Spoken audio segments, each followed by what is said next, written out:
Here's yet another OU battle, and oh, by the way, to the 4 of you who care, expect 2 videos a week minimum, because since baseball ended, I've been scot-free on the weekdays. Rosary Lead is a perfect matchup for Crobat. I know he's going to be Sash, so I don't want to Brave Bird and get slept. So I just taunt, and he brings in Aggron, which is fine because he's probably going to be Rock Polish.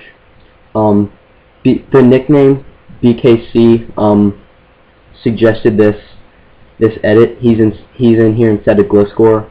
Special Defensive Hippo is an absolute beast. You cannot kill him.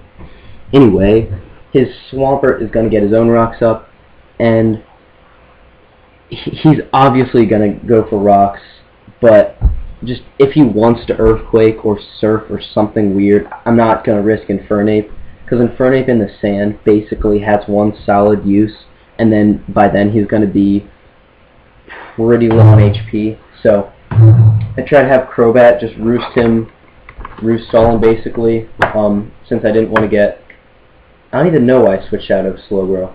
That was stupid. No, I predicted to switch to Roserade, and I decided, you know what, Swampert's not going to do crap to Crobat, so what do I have to lose? And he goes into a Gengar to handle my Infernape, and that's not really too bad for me, because Gengar's going to get worn down in a tizzy from this sandstorm, and he's probably Life Orbed.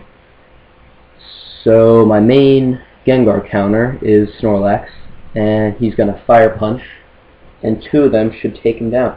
I was worried he'd Pain Split there because that would have been a pain. Fortunately he doesn't, but unfortunately he Destiny Bonds me. I didn't even consider that. I just considered, okay, time to kill Gengar. He's probably not going to switch out because he has I have rocks up and there's sand going, so it's not going to be easy for him to find a use for Gengar. So I actually considered Body Slam though, but then I thought about it, and I thought about why he wouldn't want to switch, and unfortunately he makes a nice play in Destiny Bonds my Fire Punch. Now I know that it's a good time to bring in Ape, and I'm going to start doing some damage.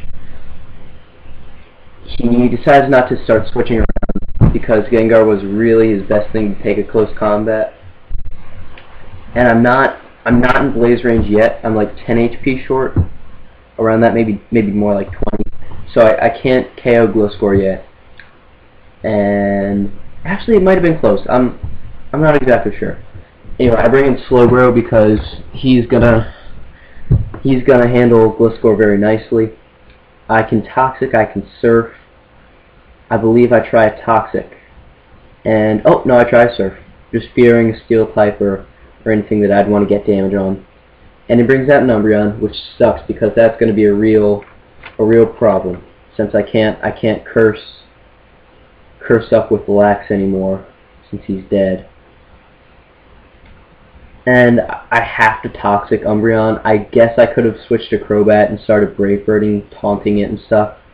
Yeah, Taunt would have wrecked it. I don't know. But it's really nice to have Toxic on it because that's going to be a big deal to Umbreon.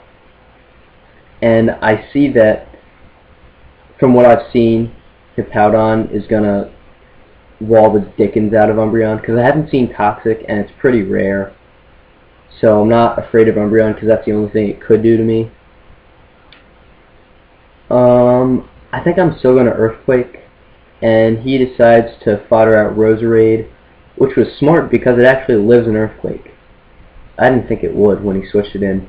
It actually looks pretty convincingly, so I wonder if he might run max HP or something like that. Unfortunately, I don't have Snorlax to get Sleep Foddered. He's not Sleep Talk anymore, but he'd be good Sleep Fodder.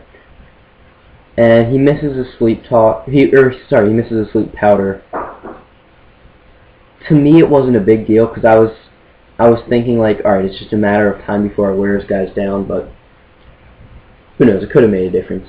And I'm basically just trying to fodder this Hippo out because I want a free switch to Ape, and Ape would sweep if he gets a free switch.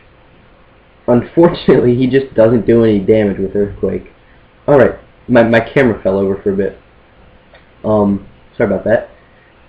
But you didn't really miss anything. You missed Swampert Earthquaking and Hippodon Earthquaking. Neither of them did anything. I do know that I'm going to win this battle if he wants to do this battle, because I have Slack Off and he doesn't. So I am just going to keep on Earthquaking until he decides to do something. He's not going to beat me when I have Recover and he doesn't. Anyway, he finally realizes that, and he goes to Gliscor. I didn't even think he'd switch. I thought his Swampert was fodder at that point. And I don't have anything to do to Gliscor, so I'm not going to stay in. Sandstorm, Self Rocks, and Toxic is going to be a little too much for poor old Slowbro, so I'm not going to be able to get a Toxic or a Surf Off on him. It's alright though, because I do get a free switch to Ape, and Stealth Rocks is going to put him in Blaze range. So now I'm going to be able to troll this team a little bit. Fire Blast is going to OHKO Gliscor. And looks like I have one hit left, or 2 turns left from Sandstorm. And I didn't realize that at the time, but I knew that I wouldn't be able to switch into Stealth Rocks again, so I didn't see a point in switching out. Figured I'd let him get Toxic up a little bit and waste a Protect or whatever. And now he switches out to Swampert to save his Umbreon. I don't agree with that play, because Ape was all I had to deal with Swampert. Aside from him, I had Slowbro, and Slowbro's dead.